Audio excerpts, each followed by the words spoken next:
Hey guys, welcome back to my channel. If you're new here, my name's Alicia.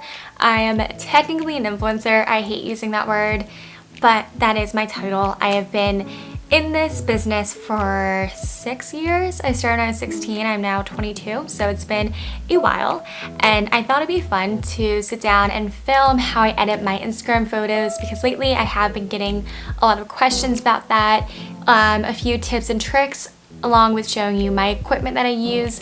So, like I said, I've been doing this for 6 years. So I think I have some, wisdom or advice to give you guys. So if you are interested in how I edit my photos, a little bit of the process and all that stuff, then keep on watching. I have like my viewfinder, whatever you call it, and then I have my mirror here.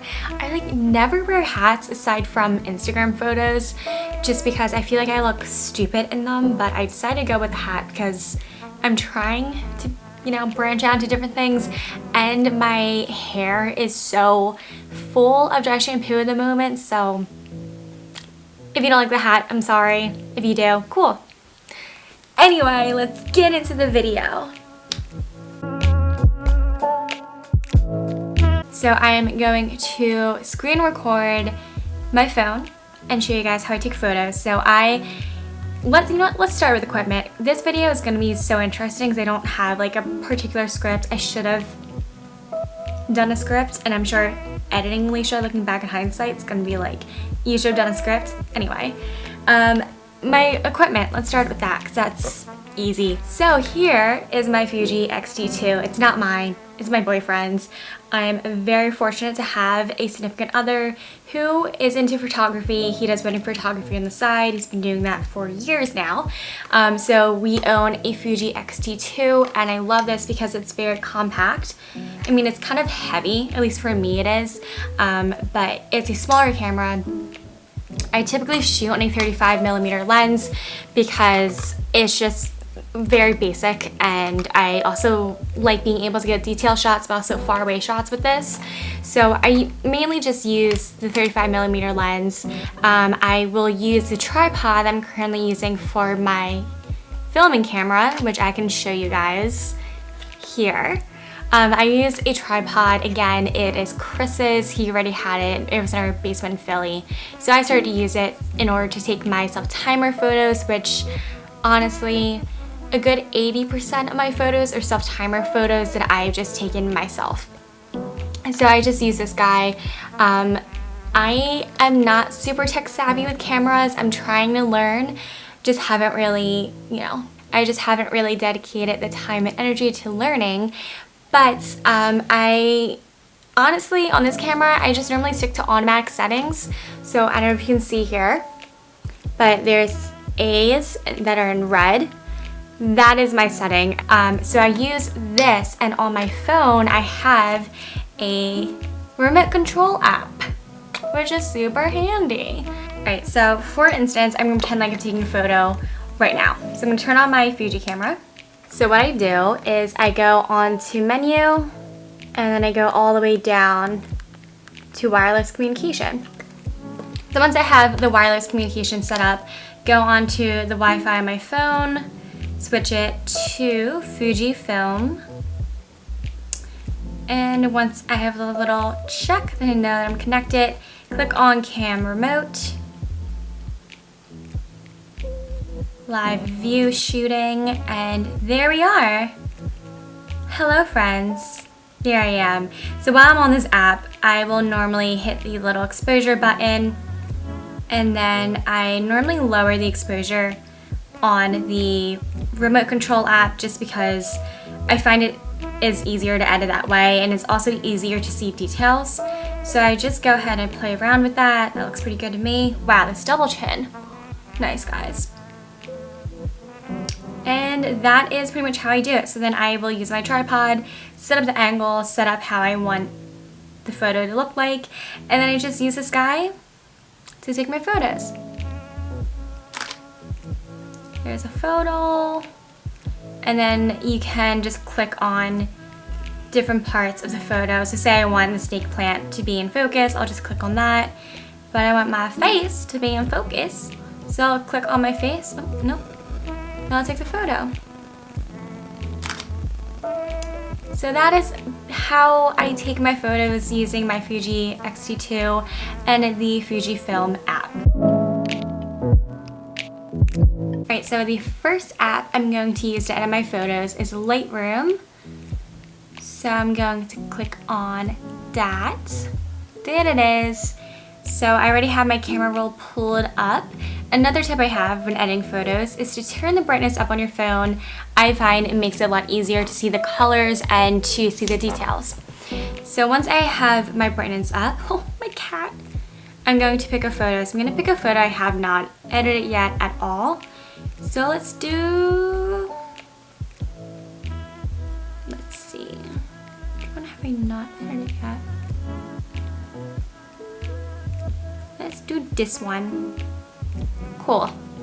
There was me on a park bench at the beach.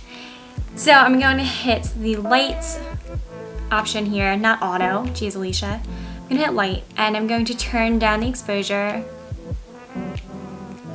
I'm not really going to mess with contrast. Turn on the highlights.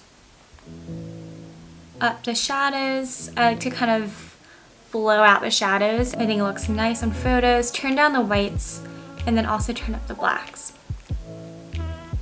Going to go into color, increase the temperature, about 0.8, that looks good. And then, sorry if I'm doing this so fast, I have to like take a pause and slowly go through this. I'm going to hit mix right here. Going to select the orange. That is basically my skin tone. And this little trick I found, it helps me look more tan in photos. I like to look really tan. I'm pretty tan in person, but obviously in photos, your skin tone kind of gets blown out with the exposure. So this allows me to kind of manipulate my skin tone and make me look more tan. So I'm going to select orange and I'm going to drop the luminance by, let's do 20. That looks about right. If you have more red undertones, the red option might work for you. More yellow, the same thing, yellow might work. So just play around with it, see what, registers with your photo. I'm going to hit done. I might actually go to my blues. So I'm gonna hit the dark blue, which will control the sky. So you can either go really gray or super blue. I am choosing to kind of drop the saturation a bit, move the hue a little bit more towards the purple, and then drop the luminance as well. It doesn't do much to the sky, but I find, I don't know, it just creates more of like a purple bluish tone that's really pretty. So that's the before and that is the after. FedEx, hello. So I'm just going to save this. Another really cool trick with Lightroom is you can create a preset. I don't really have a preset, but what I do if I have like a batch of photos that are all the same, I'll click this little check button here. I don't know exactly what that does, but it then will come back as a circle with 3 little dots. I click on that and hit copy settings, then hit the check mark, and then if I have any other photos I have not edited yet, such as this one, I will paste those edits on and you have the exact same edits. So this makes your life a little bit easier, especially when you have batch photos like I said. And it looks like I have a freaking camel toe on that photo. So next I have a little folder called photo editing. This is VSCO, Facetune, and Unfold. I use Unfold for my Instagram stories. Not all the time, but most of the time. So VSCO is what I go into next. So I love VSCO. I've been using it for ages. It's also what I use to kind of plan out my feed and kind of see how all the photos blend together and if they work. So I'm going to hit the plus button and I'm going to import, let's do both, why not? Going to select the first one. So with VSCO they have a feature where you can have your favorite filters as soon as you click on edit. And my very first one is M5 Mood. That is my current preset or editing filter on all my photos. I really love the warmth of it, how it kind of meets some colors. I just overall really love the feel of that filter. So it's my very top one. If I scroll down, G6 Neutral Portrait, that's another filter I love. It's a little bit too bright and it's a little bit too bright and saturated for me, so I like to use this for my Instagram stories. And then as you scroll down, there's just more. Essence E3 is a beautiful filter, but I just find it's a little bit too orange tone. So back up to M5 here. Click on that, bud. And then here you can control the saturation of the filter. So I normally take the saturation down to, a bit. I'm gonna go with like 7.8, why not? And then I go to exposure and I drop the exposure. And then white balance, I bring it up more towards the pinks and the purples, so then it removes a lot of that yellow tone that the filter has and kind of brings out more of the blues. So I'm thinking I actually might remove a little bit more of the filter. You can drop it down to about 6.3. Sure, sounds about right. I don't do this for all my photos, but I'll just do it for the purpose of this one. I'll hit sharpen and just bump that up a bit to kind of bring out more details in the photo. And I mean, that's pretty much it. That looks pretty darn good to me. Every now and then, if I feel as though it's necessary, I'll drop the saturation a bit. I'll do it for that one, sure. I'll save it to my camera roll. And again, it's very similar to Lightroom where you can copy and paste edits. So I'm gonna hit more on the right bottom corner, copy edits, and then I'm going to paste them onto that photo and save that to my camera roll. Nice. So my last step is Facetune. I am gonna use Facetune for this photo because I have many mosquito bites on my legs. Mosquitoes murder the crap out of my legs, especially where I live in the middle of the woods. So I am gonna go and try to patch up those mosquito bites so then that way my legs look more smooth and not like I have some weird skin disease. So once I click on Facetune, I'm gonna open up my photo. Once I have that all done, hit patch, and then I'm going to zoom in. So these are all, they're all mosquito bites. Woohoo! I love mosquitoes. So all I'm going to do is click on one and I'm going to just patch it up. So it's very similar to the stamp tool in Lightroom, but I find for some reason the mobile Lightroom stamp tool is very difficult to use. Maybe I'm just stupid, but I did take Photoshop when I was in college, just saying. But I can't really figure it out. So I just use Facetune because it's a lot easier. And I just go about and patch up or take away those mosquito bites that I have. So I'm just gonna keep doing that.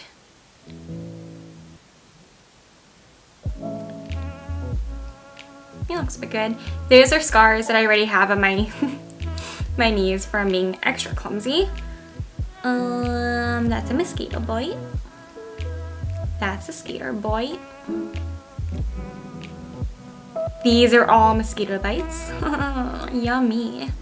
Wow. Wow. Wow.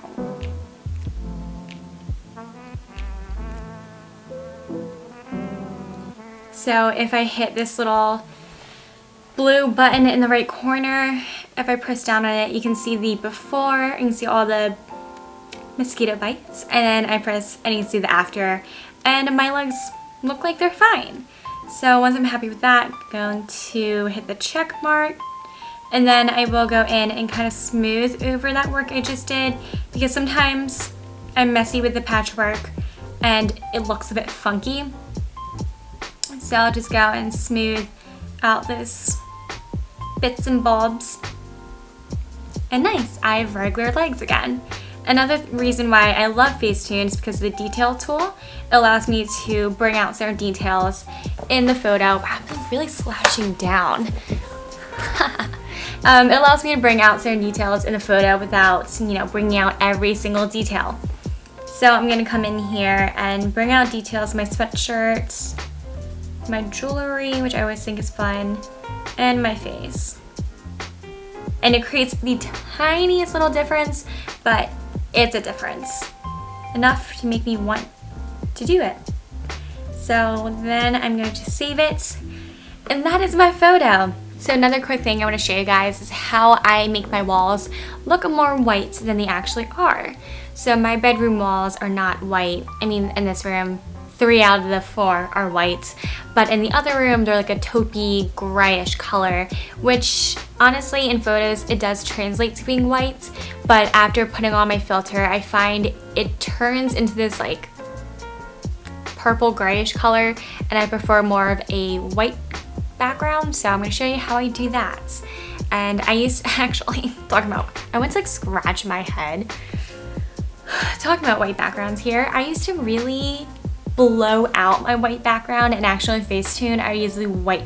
Did I even speak English there? And on Facetune I would use the whiten tool, which is supposed to be for your teeth. I would use that for my background, and my backgrounds would be stark white, which I have strayed away from, but I still like to keep a kind of whitish neutral background. So I'm going to show you how I do that. That was a very long intro. So I'm in VSCO and I'm going to just edit this photo. That's cute. Drop the exposure. So you can see right away the background changes. So I'm going to show you how I go about that and bring it back up to brightness level that I want. So that's cool. I'm going to head into Lightroom and click on that photo. So here it is. I'm going to hit selective. And I'm going to hit the brush tool and just with my finger brush the background and where I want to lighten the photo. So honestly, this doesn't have to be super precise. You don't need a stylus. You don't need to go back into the erase tool if you get a little bit of the red on your skin or whatever, because I make such minimal. I make such slight changes that you won't really notice it. So here we go. Cool. I'm going to go into color and I'm going to drop the saturation, and that is literally it. So 15 looks pretty good. I'm going to brush a little bit more there. That looks awesome. Nice. And in this photo, I'm also going to straighten it because I'm not asking you to do that automatically. I just want to straighten it myself.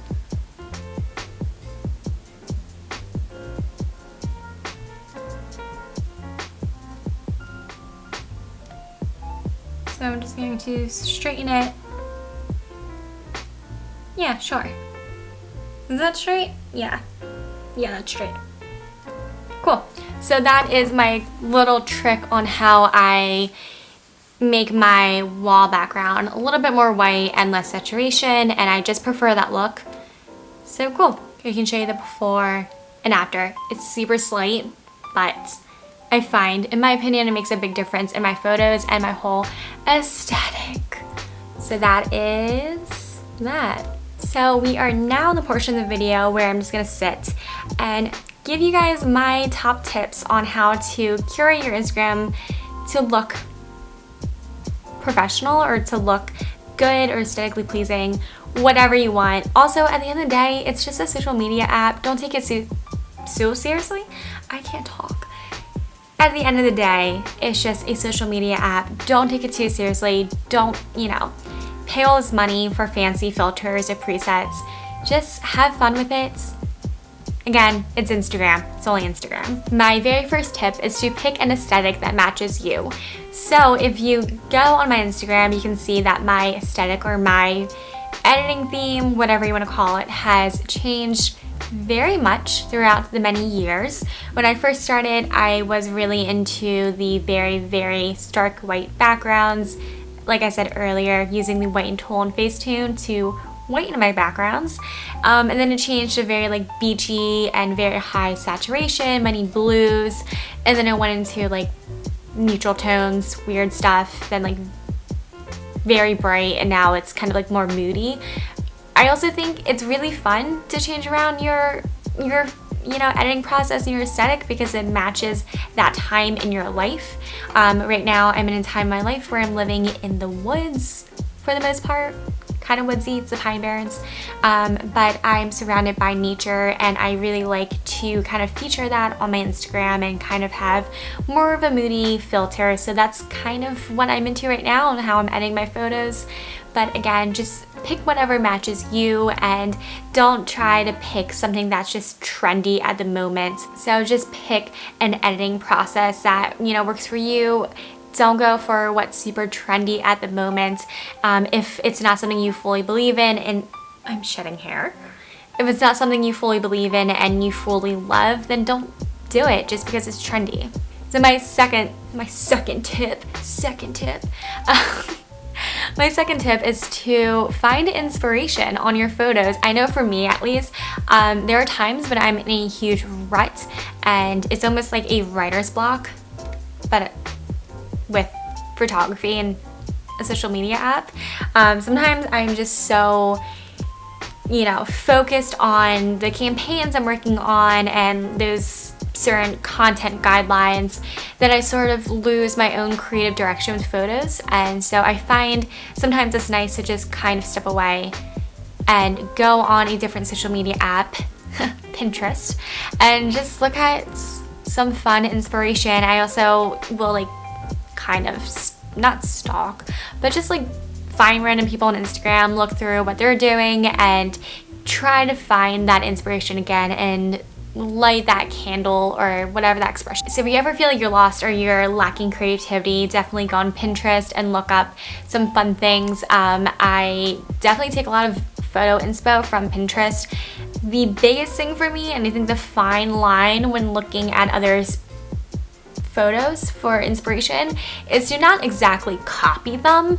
I know that can be hard, and nowadays on Instagram, many people's their photos look the same, but just try to have your own twist on it, try to do something different and have fun with it. But definitely use Pinterest for inspo if you are lacking some creative juices in your brain. My third tip here is on my phone, literally.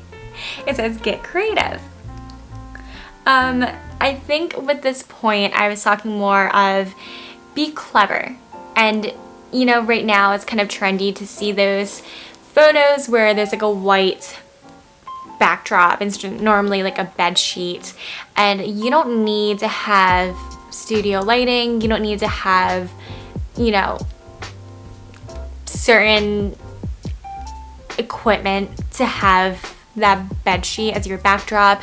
I have gotten creative and clever by deciding to use 2 trees and kind of set up a whole clothesline type of thing, and I just hang up wire, tie it to 2 trees, and then I hang up the bed sheet with chip clips. I don't have clamps, so I just use random clips laying around the house, and I use that as a backdrop. So that's what I recently discovered and I find really works for me. And I like to go out right in the afternoon, exactly at 12 when the sun is right above me. That way I get this beautiful lighting, and Chris has even said in some of the photos it looks like I have studio lighting. So just get creative, get clever, use the environment around you, and just find ways to make the photo that you want, and you don't have to have all this fancy equipment like I said. So my next tip is to scout locations. So I don't know if this is just me and me being so crazy, but whenever I'm out or just driving around the neighborhood or driving around wherever, I will just kind of take in the environment and think like, that would be a perfect location for this type of photo. Oh, I want to come back here. I'm going to put in my notes like this location because I will love to take a photo here.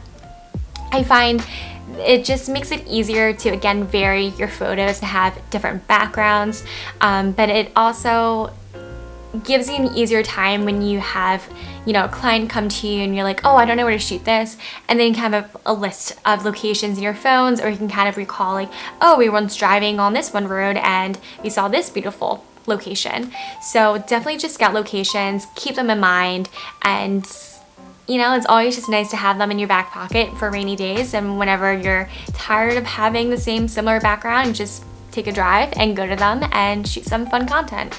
So scouting locations, I have found, is very big for me, especially living back in Jersey now in the suburbs. I don't have the luxury of walking all around Philly and finding really cool walls or finding really cool houses to shoot in front of. So I am just constantly thinking about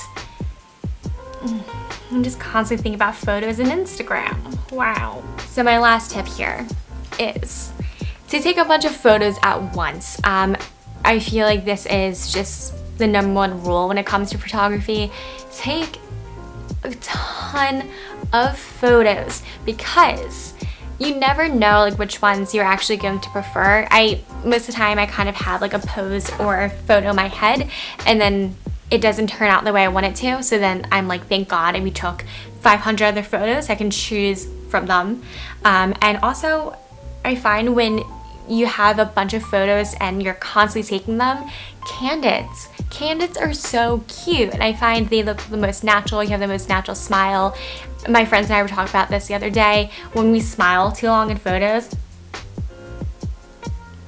I feel like a robot, and then my bottom teeth start coming out. I look weird. So I definitely recommend, if someone's taking your photos, just have them take a bunch at once and just have them continuously shooting. That's what Chris and I do, and I will maybe end up with like 75 photos at the end of the day, but I can pick at least a good 5 of them out of the 75. I know it's a bit harder when you are doing self-timer shoots and you're using a camera remote app on your phone. It's kind of hard to just kind of, you know, click the button and do continuous shots when you're also having to pose, but just take as many as you can in that sitting without getting too tired. So those were all of my tips. I hope this video turns out decent because I feel like I'm all over the place, but at the end of the day, it's important to remember it's just a social media app. It's just Instagram. You don't have to take it too seriously. Edit your photos however you want to, whatever makes you happy. This is the way I like to edit my photos. It makes me happy, so I do it. Go ahead and give this video a thumbs up if any of these tips you enjoyed, you learned from this video, you didn't learn anything from this video, whatever it may be. I don't know, give this video a thumbs up. Do not forget to subscribe and hit the notification bell. That way you're notified whenever I do upload, which is not super frequent. Trying to fix that. But I hope you guys enjoyed this video, and I will see you guys next time.